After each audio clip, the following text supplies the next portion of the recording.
I am honored to present our next speaker, Graham Bell. Graham is a leader in permaculture and widely known author of The Permaculture Way and The Permaculture Garden. And when I think of how to introduce Graham, a personal story comes to mind. When I was lucky to visit the Olympic National Forest, and I was walking among these giant trees, and I approached one that was wider than I could fathom understanding the notion of tree based on my experience of trees. And as I approached this tree, this thought just appeared in my mind. Could all people live beautiful, healthy lives if our way of living built this sort of growth? Graham Bell dares to ask this question in his work, in his writing, and in his life. His forest garden is roughly 25 years old, and he is here to talk about the spirit-lifting richness that can come from such a practice. And with that, I welcome Graham Bell.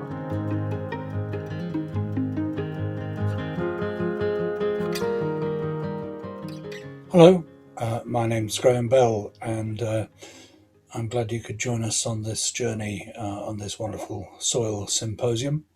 I'm going to be talking with you today about how we can design for life consciously.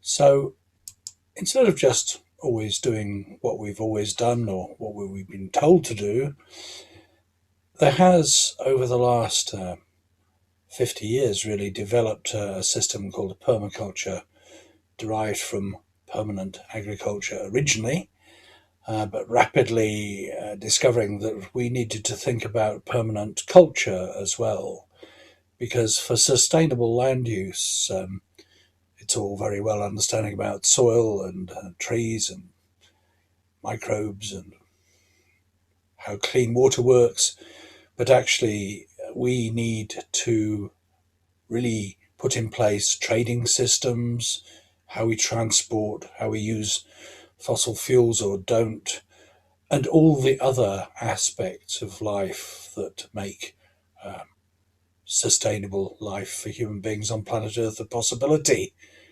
And that includes the arts, amongst other things as well.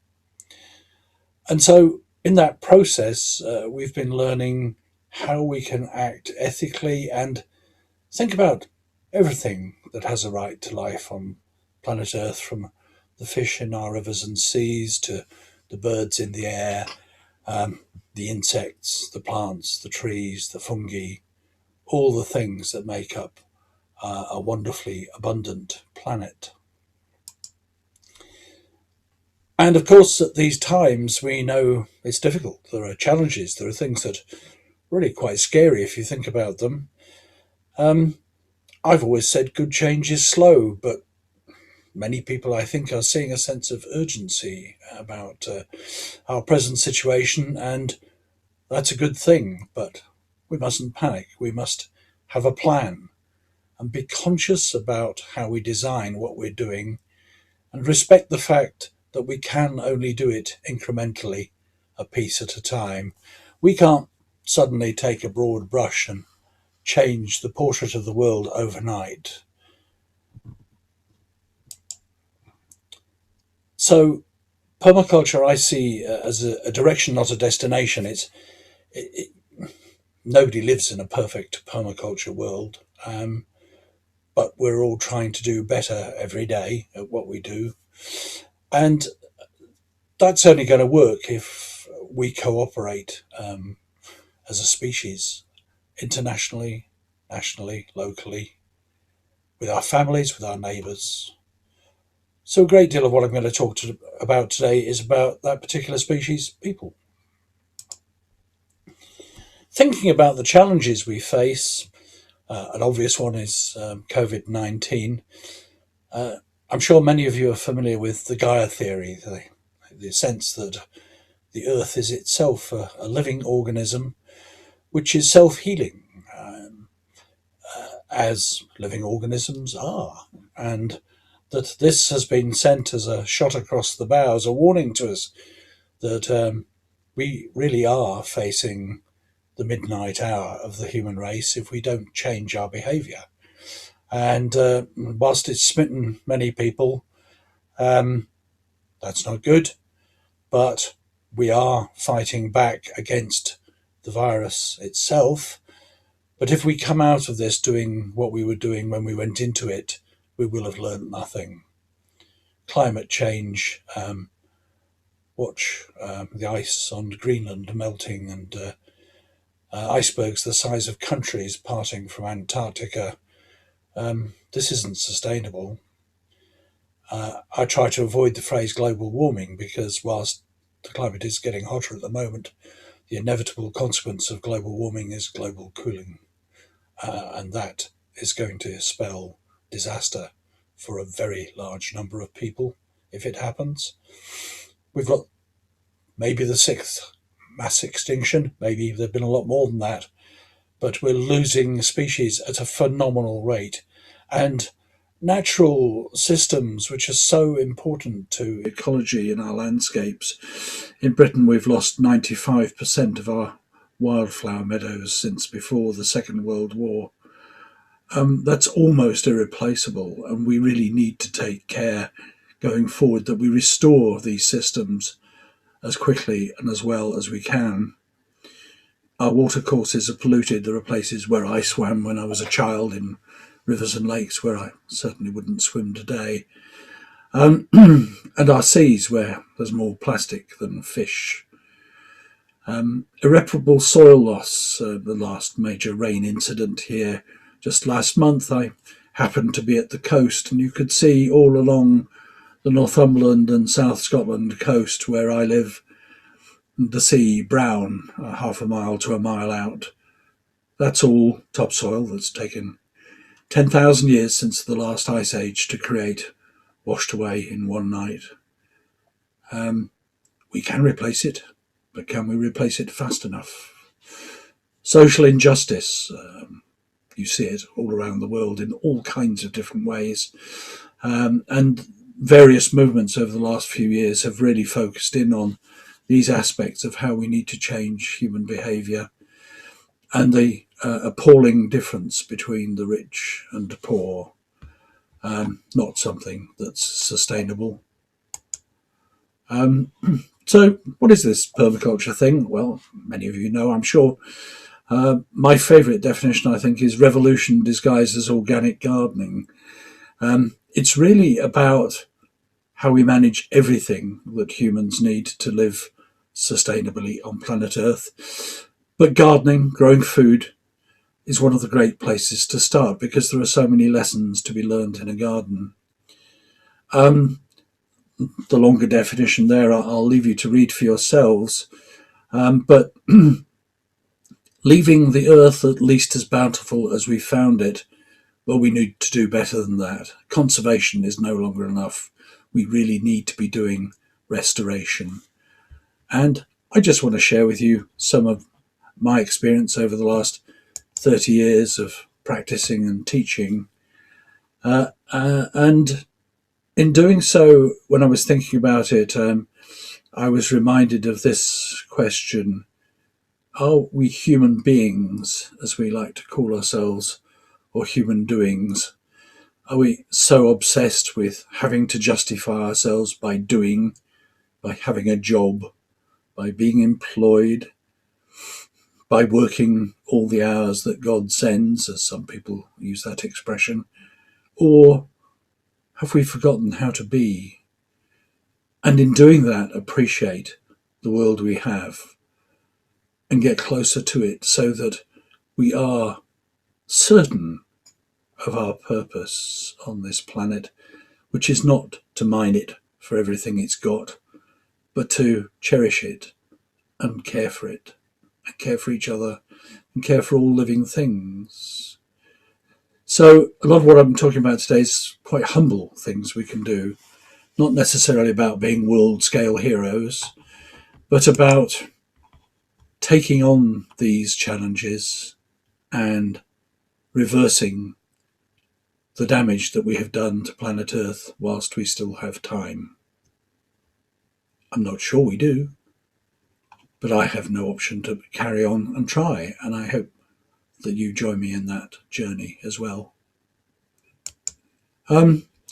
So we start in permaculture with some ethical considerations, Co-founder of permaculture, David Holmgren, defined them in this way: earth care, people care, fair shares.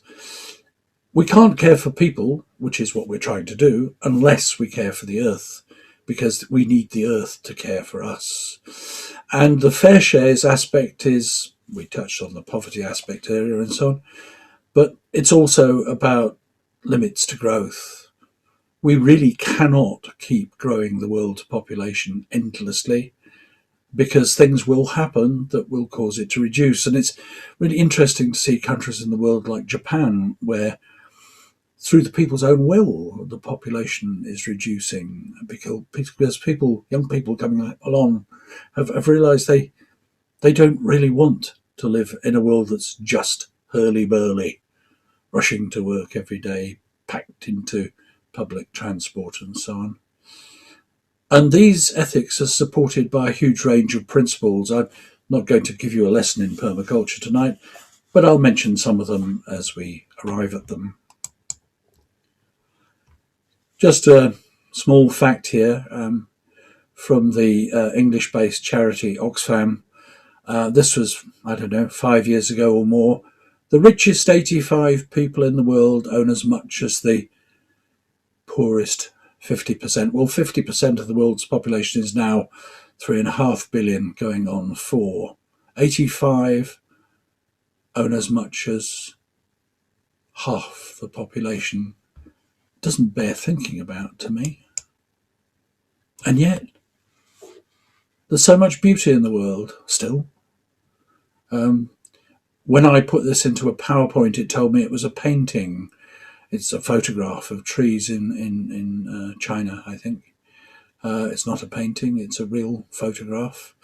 Look at those wonderful colours. Look at how the rocks are clinging on underneath the trees, and the trees are clinging onto the rocks, and there can't be very much soil there. But even in the harshest conditions, we can grow and produce beautiful things. And then as humans, we come along and find magical moments in funny little places. Taken at a friend's house in Slovenia, 2 wonderful carrots in love. Great statement for where we should be heading, really. So before talking about the detail of this, I just want to say a few things about science. I don't claim to be any great scientist.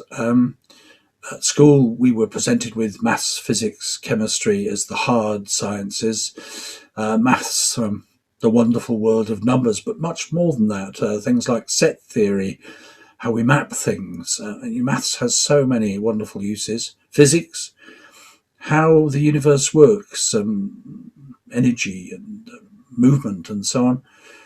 And chemistry, the matter of which everything is constructed. And so we can take things apart and measure what they consist of. And then we can, from that, understand how certain processes work. When I was at school, the last one, biology, was not especially put at the forefront. We were heading into a technological age. The white hot heat of technology, as I think Harold Wilson called it, then Prime Minister. But actually, biology is the one that I have come to understand is the one that we totally rely on. It's the study of all living things. I mentioned plants and trees earlier, soil, from the tiniest microbe to the most enormous creature on planet Earth. Biology is our understanding of all these things and how they flourish. And it's biology that shows us that yield is unlimited. That's one of our permaculture principles. Because maths, physics, chemistry tell you that can't be so. But biology proves it on a daily basis as it naturally restores broken soils when it's given the chance to, as it will clean up oceans, clean up pollution if it's given the chance to, as it will feed us, shelter us. It's such a wonderful thing that we ignore it at our peril. We really do. And there's a historical basis to this. Way back when we had alchemists, people who were trying to make gold out of lead. I don't suppose any of them ever succeeded.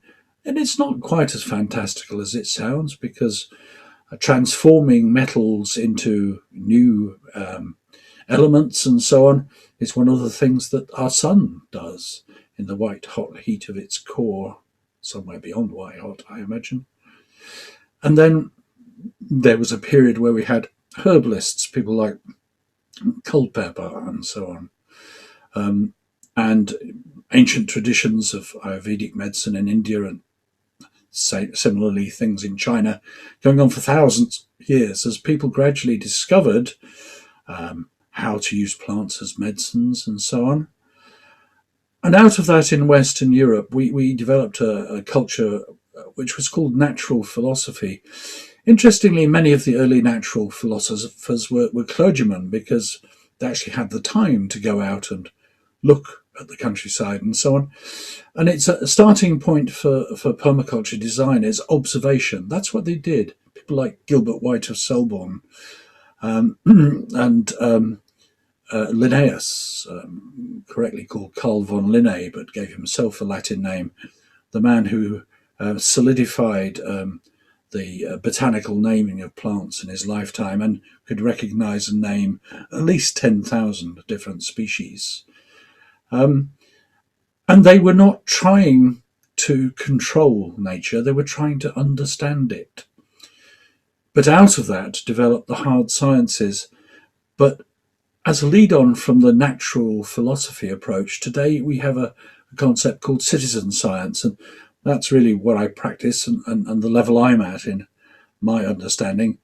The problem with science is it comes across as hard fact, but through history we've discovered that it's only ever just been our best understanding right now, and we have constantly been changing the depth of that understanding. And I'm trying to work with people to encourage them to use their own observation, use all their senses in doing that, and trust what they see.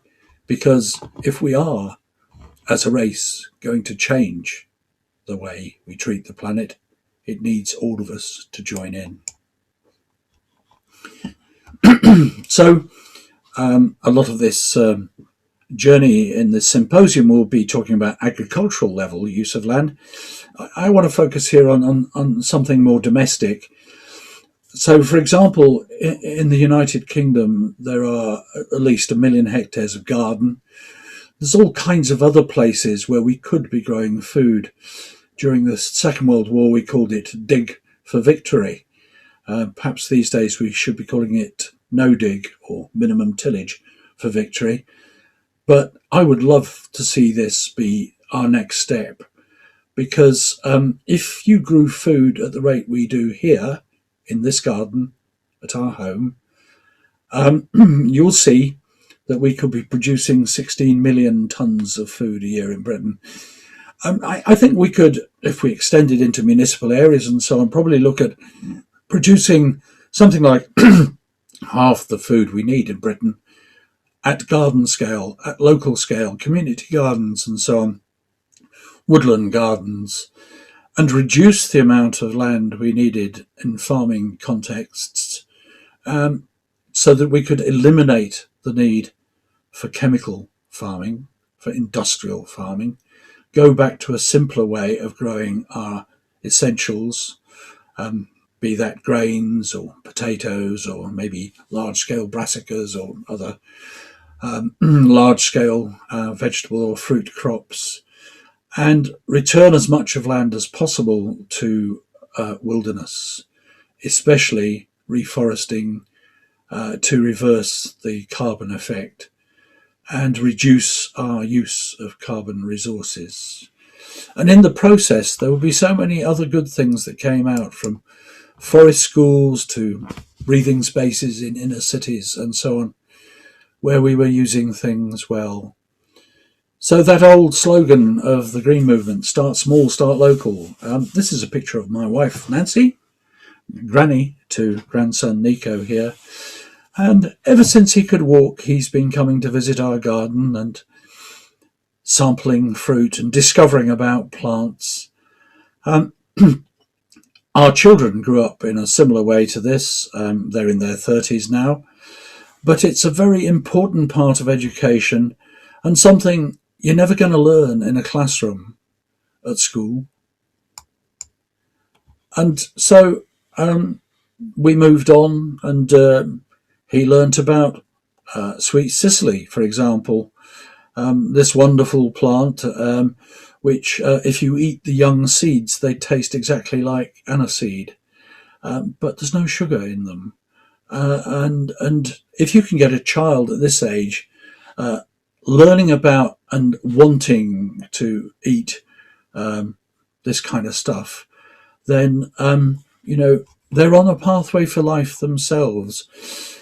And to make this great change, I'm suggesting we need everybody to be engaged, young and old. So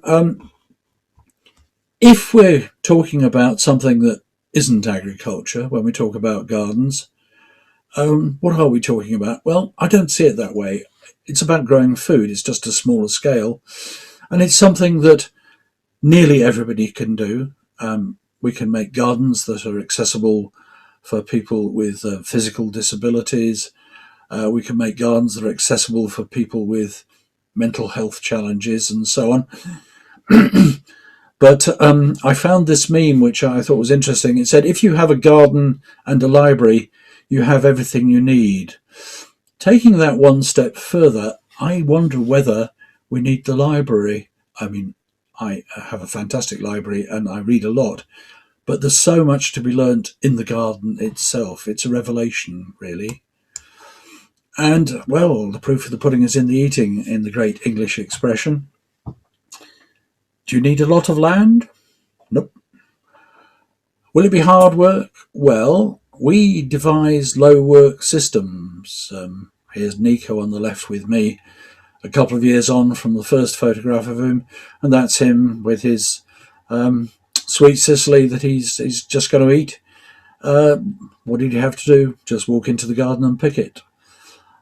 I have to say, creating low work systems can itself be hard work, but once you've got them going, then they become easier and easier to work and more fertile as you go on.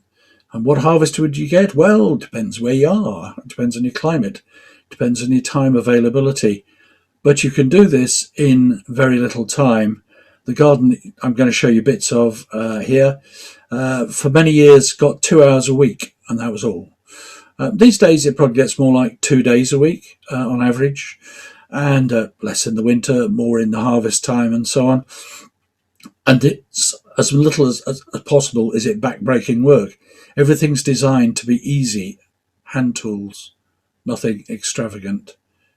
And this garden, when we are not in COVID and lockdown and all that nonsense, gets 1,000 visitors a year from all over the world.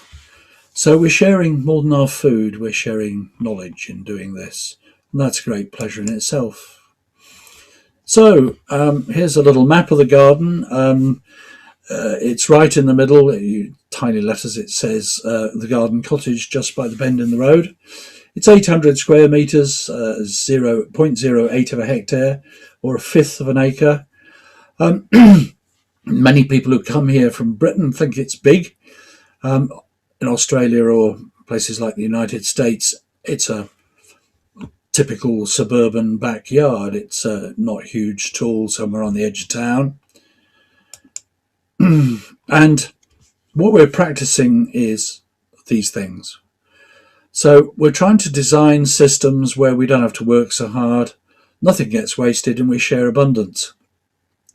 These people have just spent 2 days with me on a course about how to preserve food, and there's a table full of stuff they'd made, from jams and jellies to kimchi and sauerkraut, cordials, all kinds of stuff, and just sharing with other people the necessary principles for how you can make this work for you and extend that peak yield of the season, which is between, in this climate, June and October, throughout the year, so you can enjoy your own produce in many different ways and saved in many different ways, from freezing things to drying things making liquids, making your own vinegars, and so on.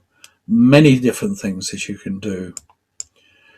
And actually, this is an interesting thing, is a mind map of that whole process of preserving food, which we share with people, and it's on my website if you want to download it for free. So this just exemplifies one of the other principles, designing from patterns to detail. So we start by thinking about the big picture, and then we break that down into its components piece by piece, and then stick them all back together again. The way to understand holistic systems is, I find, to consider them in small parts and gradually build the understanding of how they work. And do they work? You tell me. This is peak yield for this garden. It hasn't produced quite as much since, because we've been away for long periods teaching and so on. And also there's only two of us in the house now, my wife Nancy and I. Now our kids have grown up and left home. But in 2015, as an example, this garden produced 1.25 metric tons of food. Can you imagine how much that is? Well, it's quite a lot. Also, because we have firewood in the garden as well as food, and we have solar panels, half of our energy needs. We were running a nursery here, plant nursery, so we were producing 500 trees for sale a year and 5,000 plants. That's been sold on to a good friend of ours now. And at least 1,000 cubic meters of rainwater harvested. Even our solar panels harvest rainwater here. Our greenhouse is self-watering. The water from the roof is tapped back into containers inside the greenhouse, so the water's at ambient temperature. And as I mentioned, 1,000 happy visitors a year. Is everybody happy? Well, I think in 30 years I can remember half a dozen unhappy people. It's a place we can teach in, and it's, for us, a place we can relax in. So there's even some lawn in this garden. And there'll be a bit more about lawns later. 37 species of bird resident. Well, that's plus 27 who come during the day, another 22 maybe who come on their holidays. 2 tons of earthworms. This garden is full of life. Here's one of the other records from the history of our time here. We weigh all the harvest from the garden down to the nearest 100 grams. This was for the year 2013. And here you can see that ski jump that you get from the harvest increasing from midwinter, January, through to the spring, May time. In a good year, June starts heavy yield, as it did in 2020. In an average year, July. And then we get to the end of October and we're heaving with food. And then we fall off the end of the ski jump and we're back down to winter harvests. Less weight, but very important nutrition in the middle of winter. Very important to have fresh greens, salads and so on in winter time. And also, this is one particular year's notation, what a range of things we're growing. It's very disappointing when you see the statistics for the world as a whole, how few species feed most people and how few varieties are grown in industrial farming these days. I think one of the mentions for the United States was at the start of the 20th century there were 400 cabbage varieties and now people are growing 14. The industrialization of the seed process is one of the things we must resist, and be careful to save our own seeds as part of what we do. So how is this level of produce possible? This is my son Sandy with my wife Nancy, and this must have been August time, something like that. and I'm seeing beans and peas and lots of different fruits. There's even some Cape gooseberries there, edible flowers, other salads, rhubarb, gherkins, and it probably took them 2 hours to pick all of that. But it's just in our garden. It's not a drive away at an allotment or anything like that. Well, how is it possible? Because it takes a couple of days a week to do now. We get help from other people as we're getting older. We have people who come and give us a hand in the garden. We've done a lot of work with people with particular needs who are getting back into work and pay them to help us. And over the years, we've been building fertility over and over again. So we design relative to location. On this slide, you can see our longitude and latitude. Normally, if we're meeting face to face with people, we would be comparing it with the site we were at. But of course, today we're talking to people from all over the world. So when you look at what we're doing, you have to adapt it to your own circumstances, your own budget, your own land availability and quality of land, and design what works for you. But it's the principles, the underlying principles are the same wherever you go. So the first thing that matters in all of this is soil. That's why we're speaking at a soil symposium. I like this quote from Karel Čapek, a Czech poet, who's the man who invented the word robot, just as a slight aside. This is a picture of the Negev desert in southern Israel. And it is possible to live in a desert. What you're actually looking at here is a field. And this has been ploughed by itinerant Berbers. Berbers are not Arabs and are regarded differently by the Israelis as well. But they're not travelling around the desert in camels anymore. Well, these guys weren't. Certainly, they were in Range Rovers, and they were living in Bedouin tents. But here, what they've done is they've dried up they ploughed up a dried up wadi bed and planted millet. And when the rains come, that millet will germinate, but they'll have gone off somewhere else doing the same thing, and they'll go on a circuit, and then they'll come back when the millet's ready to harvest, and they'll be taking food from the desert. But farming in a desert, unless you're just using rainwater, is done at your own peril. Bill Mollison, founding father of permaculture, said the person who lives off groundwater in a desert is a temporary resident. And you can see appalling examples of this in the Arava in southern Israel, where down to the Gulf of Eilat, there are swimming pools filled up with 4,000-year-old fossil groundwater. This just isn't possible anymore.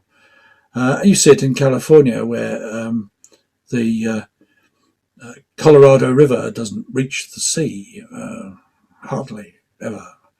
We have to respect soils. And if you think about it, Syria was a forest kingdom. Northern Libya and Tunisia were the breadbasket of the Roman Empire. And now these places are desert. And how are we going to recover them? Well, of course, you'll appreciate that water and air matter before soil. We can only survive a few minutes without breathable air. We can only survive a very few days without potable water. But we cannot have civilization without soil. Even the National Farmers Union in Britain, which is not a notoriously radical organisation, says we have only 60 years soil left. So we've just been trying to get on with it, garden scale, in our own little way. And this is what we started with. In 1990, we moved into this house, and it had been built for the head gilly on the estate, which there was originally what this was part of. Gilly is a Gaelic word meaning boy or servant. In this context, it means the man who looks after the fishing. And he was 96 when he passed away, when we then bought the house. So he hadn't been able to garden for years. And as you can see, it was really pretty much just flat ground with weeds.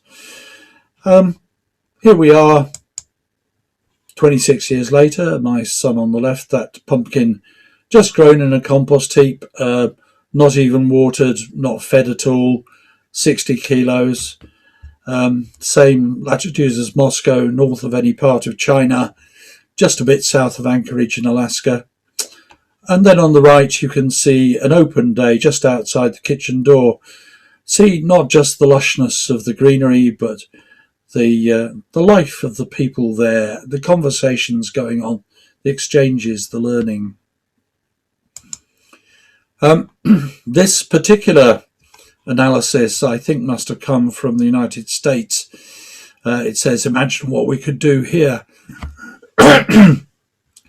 But look at the high proportions of fruit and vegetables, even meat, which are being grown in small-scale gardens in Russia, allotments, minuscule farms.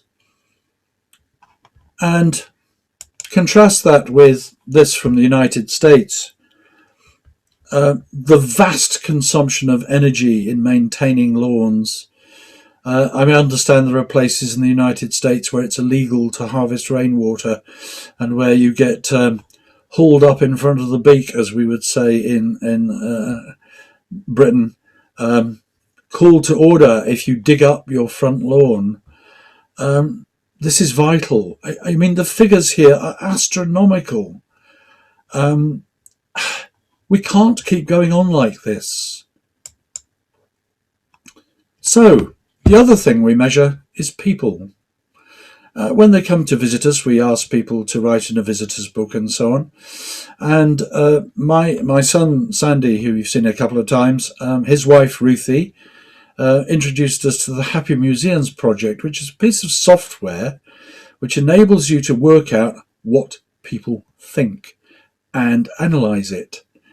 It's very simple, but it's also very clever. And Sandy started out using the categories on the left, which came from the New Economics Foundation. Over time, I found that they weren't really answering the questions I wanted to know. And we came up with these 5 things: food, wildlife, meeting like-minded people, learning, and sense of place, or spirituality is another word for it. And remarkably, of all these things, of those many thousand people who have visited the garden, the one that always scores highest is the yellow ring, sense of place or spirituality. Because to be in a garden that looks a mess to many people, that's wild as it can be, that's heaving with wildlife, butterflies and songbirds, all kinds of great stuff going on, it lifts the spirit, and people go away from here inspired to do it for themselves. And that is the best outcome that we could possibly have, to my mind. So we're all teachers and we're all students, as the left-hand meme shows. Bill Mollison used to say, I don't think I can do this on my own. I think it's going to take 3 of us. He was a master of the provocation, and here's 2 people coming to join me. The point is, he's asking you to go and find somebody else to join in. So I feel like it's a duty, but what I enjoy, to constantly engage with people and talk about how we can take simple actions to repair the damage we've done to the planet. Masanobu Fukuoka, many of you may know, was an agronomist turned natural farmer, saw the light sometime during the Second World War, and absolutely transformed the way he managed the land that he had or acquired, and adopted many of these similar principles using polyculture, planting rice by throwing seed balls into a mixed paddy of with clover and barley and other things, so that it was never really ploughed. It was never a question of going and standing out up to your knees and planting little plants piece by piece, back-breaking work, and surrounding that with trees and fruit and so on. But saying this, the healing of the land and the purification of the human spirit is the same process. He also said, farming isn't really about growing food, it's about growing people, which is another aspect of the same essential karmic or Buddhist approach, if you like, one that particularly appeals to me. So what's the secret? Well, there isn't one, there's lots, but we don't want them to be secrets. We want them to be well understood. No bare soil, so mulching or replanting harvested crops as soon as possible so that there's plants covering the ground. And the mulching helps maintain water in the soil and resist heavy rainfall.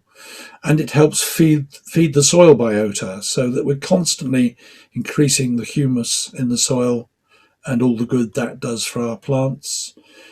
Maximising the harvest, water weeds, vegetables, my little joke. The weeds are a very important part because so many of us are limited to what we just know as commercial vegetables, but so many weeds are edible. Please don't go out foraging unless you know what you're doing, but do learn about plants. And personally, I never stop learning. So knowing is best done with somebody who already knows. But books can be sources, YouTube, things like that. There's so many places you can learn from these days. Try not to dig. We don't do no dig here. We do minimum tillage because tillage destroys soil structure, but sometimes you have to dig. Trees are so important. One of the key principles from Bill Mollison from me was living in 5 dimensions. So the 2 dimensions of flat space, so favoured by chemical farmers. Add in the 3rd dimension, create living soils and use trees as much as possible. And it's amazing how much trees appear in native cultures, in legends and so forth, from Native American peoples through the Norse legends with Yggdrasil as the world tree, symbolising the connection between all parts of our cosmos. Aboriginal Australians have so similar things. I'm sure these legends occur throughout the planet. Trees for life, well, they protect us, they feed us, they maintain the soils, they provide us with food and building materials. You know, it really is all about life. Practice polyculture. It's possible to do organic growing as sequential monoculture. That's not what we're talking about here. What we're talking about is bringing as many plants at as many points in the system into life as possible, or allowing them to come to life. So it's not all about control, it's also about allowing things to happen. And that's our approach also to wildlife. We can all think of plants and insects that we're not fond of, probably, but actually everything has a right to life and it has a function in the system. So I spend a lot of time doing nothing in the garden, just trying to understand what's going on and learn from it, rather than trying to control it. So sequential gardening is one of the things that we practice. That's where different things succeed after other things. So going from bare soil to high forest in, 25 years? So overall, this is one of the key watchwords for me. Create the right habitat and the right things will happen. And just going back to those 3 dimensions of the 5, this brings us back into the circle, because the other 2 dimensions are time and relationships. So we're trying to maximize what goes on through a year, not just have one harvest and move on to something else, but have harvests that are sequential, Think about that in planning what we grow, and also think about the relationships. Try to make sure that everything in the garden is looking after everything else. So in planting shrubs or trees, we're creating habitat for the essential wildlife. If we didn't have aphids, we wouldn't have blue tits. So if you don't have aphids, you've got a problem because you don't have aphid predators. And then when the aphids come, you'll have nothing to protect your crops from something which can be potentially damaging. Whereas if everything in nature gets a little bit of what's on the go, then we have abundance with less work. Ruth Stout was one of the first people to write about the benefits of mulching in the United States, and she used hay, or grass cuttings if you want to look at it as that, saying, I don't know why people use horse manure, because if you use hay, you get all the goodness of the grass without the horse taken out. Of course, things happen when the horse eats the hay and it gets digested and turned into different things. We tend to use straw, and one of the reasons for that is that hay can also contain weed seed, so you can be creating issues for yourself doing that. But certainly, avoiding bare soil is a key issue for us, and we produce our own compost and return it to the soil. And again, it's trying to eliminate waste. And knowing your plants, again, here are lupins, which are leguminous. Many people will say, oh, they fix nitrogen. Well, as those of us who know, this is not the case. What they do is they make homes for bacteria that fix nitrogen, and that it's an exchange. And this is what the garden is doing all the time.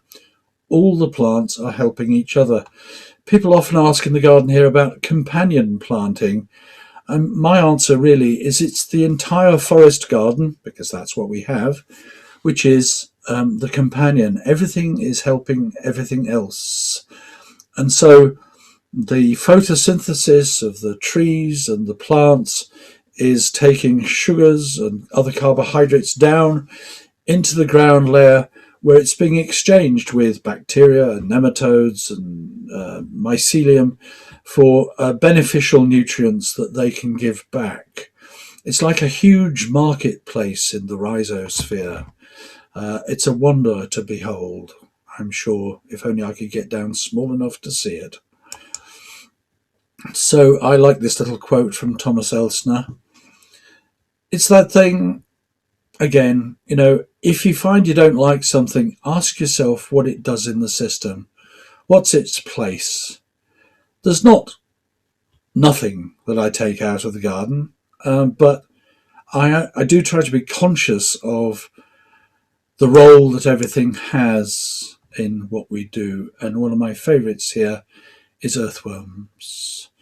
Willing Workers on Organic Farms is an international movement. We know there are 2 tons in our garden from the research done over 60 years by Charles Darwin and from citizen science methods of testing. Actually, 2 tons is probably more like 25 fit young men. Well, the advantage of earthworms is they dig your garden 365 days a year. They do it 7 days a week. They slow down a bit in winter and go deeper if they're earthworms rather than brandlings. And they have such wonderful lifestyle and mechanisms which are deceptively simple. Since we started this garden in 1990, they've created 70 tons of topsoil in the garden. I can extrapolate that from previous research and so on. And they don't mess up your kitchen or your bathroom, and you don't have to get them out of bed in the morning. And we do feed them because we put mulch on the garden and they convert it into humus. Wonderful people. I think of all the folks in the garden as people. They're just earthworm people. Maybe they're not humans, but they're still people to me. And here, mycelium, the living fungi This is slightly out of date now because I understand the uh, um, honey fungus that's been measured in Oregon is over 1,000 hectares now. Anyway, whatever it is, it's a huge space. You can fit an awful lot of blue whales into that amount of land. If you were to lay them all end to end. And the mushrooms on the left are from our garden, and the shiitake grown on logs. Um, Great what you can do. So I like this quote from Ian Banks because it kind of reinforces what I'm saying, that it's the little things we do that accumulatively change the way the world is. So it's important we don't put ourselves down if we're not big important people. It's great to be aware that our small changes contribute, and we just have to keep adding to them. I like the not shopping list. There's a not shopping day every year, I believe.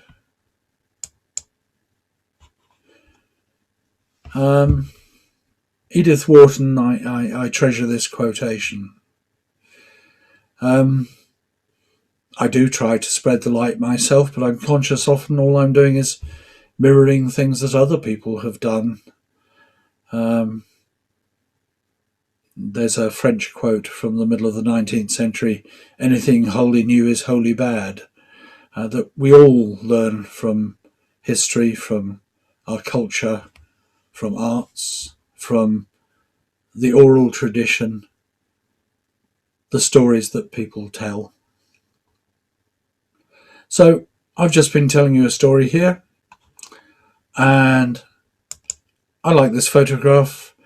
This would have been a July day. I think this was 2015. And all these people had come for an open day about soft fruit. There's, I don't know, a dozen or 15 different sorts of soft fruit there. There are 80 punnets. Each one of those punnets weighs 400 grams. So overall, that's about 32 kilos of fruit. It took them 10 minutes to pick it, and all within 20 meters of the back door. I'd call that abundance. Thank you for listening.